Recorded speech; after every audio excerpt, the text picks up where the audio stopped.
दुखियारी बूढ़ी माँ अपनी बहू को साथ ले राजा विक्रमादित्य के महल की तरफ चल पड़ती है। जब वे दोनों राजमहल के द्वार पर पहुंचे तो पहरेदार उन्हें रोक लेते हैं। तब बुढ़िया माई बोली, बेटा हम बहुत दुखियारे हैं और बड़ी आस लगाकर महाराज के पास आए हैं।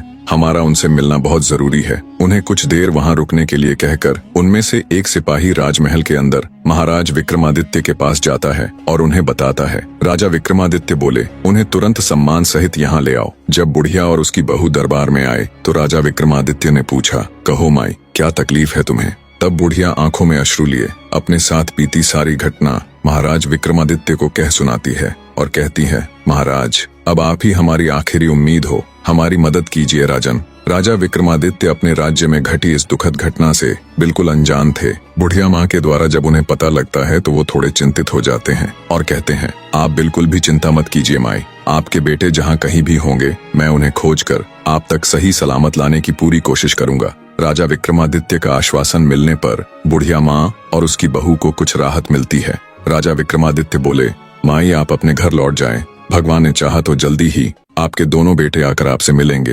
राजा विक्रमादित्य अगले दिन पूरी तैयारी कर अपने घोड़े पर सवार हो निकल पड़ते हैं दैत्य दंभिकासुर के ठिकाने की खोज में। चलते चलते वे भी उस साधु महाराज की कुटिया के पास पहुंच जाते हैं। सोचा कुछ देर सुस्ता लिया जाए।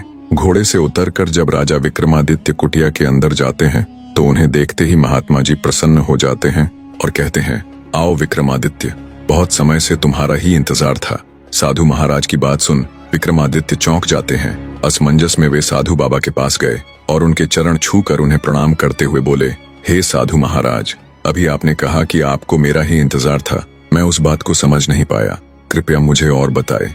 तब महात्मा जी ने राजा विक्रमादित्य को शुरू से लेकर अब तक का सारा वृतांत कह सुनाया और बोले, बेटा विक्रमादित्य, मैं एक लंबे अरसे से तुम्हारी ही प्रतीक्षा कर रहा था, क्योंकि तुम ही हो जो उस दुष्ट के सभी प्रश्नों के उत्तर देने के साथ साथ उसे मल युद्ध में भी हराने की क्षमता रखते हो। बेटा उस दुष्ट दानव के कारण पता नहीं कितने ही घरों को ताला लग गया। हे वीर श्रेष्ठ, तुम्हारी बुद्धि उसके कपटी प्रश्नों का उत्तर देगी और तुम्हारी वीरता उसके अहंकार को चूर चूर करेगी। तुम्हारे ही हाथों से उसका अंत लिखा है।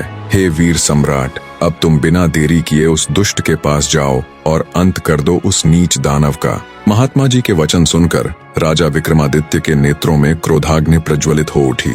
महात्मा जी से आशीर्वाद ले उनके बताए मार्ग से वे उस धूर्त दानव की गुफा की ओर तेजी से चल दिए।